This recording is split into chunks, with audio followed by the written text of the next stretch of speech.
विरुद्ध लढण्याचा विरादा त्यांचा लेख होता. असा रामजी बाबांचा लेख तो, असा रामजी बाबांचा लेख तो. लाखात नव्हे तर जगात एक होता, लाखात नव्हे तर जगात एक होता. समतेचे बंधुतेचे मार्ग दाखवणारे मार्गदर्शक, भारतीय राज्यघटनेचे शिल्पकार, भारतरत्न डॉक्टर बाबासाहेब आंबेडकर यांची आज जयंती. मित्रांनो, डॉक्टर बाबासाहेब आंबेडकर हे थोर पुरुष होते. आपण दरवर्षी त्यांची जयंती मोठ्या उत्सवाने आणि आदराने साजरी करतो. बाबासाहेबांच्या नावाचा जयजयकार करतो, कारण त्यांनी केलेले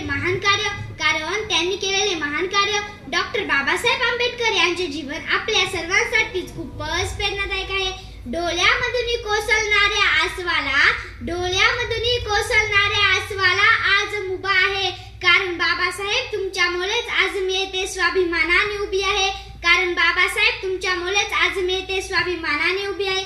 अनेक वर्ष चातुर्वर्ण्य व्यवस्थेच्या नावाखाली अन्याय सहन करणारा समाज बांधव आणि ज्यांना खायला भाकरी, प्यायला पाणी आणि चालायला रस्ता सुद्धा भेटणे कठीण होते, अशा दलितांच्या व्यथा जाणून त्यांचे अश्रू पुसण्याचे व त्यांना जगण्याचा अधिकार मिळवून देण्याचे कार्य डॉक्टर बाबासाहेब आंबेडकरांनी केले. होते अंधारले जीवन, दिसत नव्हते प्रकाशाचे किरण. होते अंधारले जीवन, दिसत नव्हते प्रकाशाचे किरण. पुसले त्यांचे अश्रू, दिले दलितांना नवजीवन. पुसले त्यांचे अश्रू, दिले दलितांना नवजीवन. अवतरला एक महामानव डॉक्टर बाबासाहेब आंबेडकर त्यांचे नाव. अवतरला एक महामानव डॉक्टर बाबासाहेब आंबेडकर त्यांचे नाव. अशा या महामानवांचा जन्म 14 एप्रिल 1891 रोजी मध्य प्रदेशातील मऊ या गावी झाला. त्यांच्या वडिलांचे नाव रामजी व आईचे नाव भीमाबाई व त्यांचे पूर्ण नाव भीमराव रामजी आंबेडकर असे होते. त्यांनी 20 मार्च 1927 रोजी 14 आत्याचा सत्याग्रह केला. त्यांनी सर्वप्रथम ते पाणी वजनीने पिले, नंतर सर्व अनुयायीने ते पाणी पिले.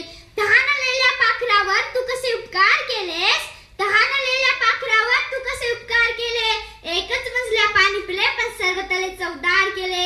एकच मजल्या पाणी पिले पण सर्व तळे चवदार केले. बाबासाहेब म्हणायचे, मला माणसाच्या सहवासापेक्षा पुस्तकाचा सहवास अधिक आवडतो, कारण शिक्षण हे वाघिणीचे दूध आहे.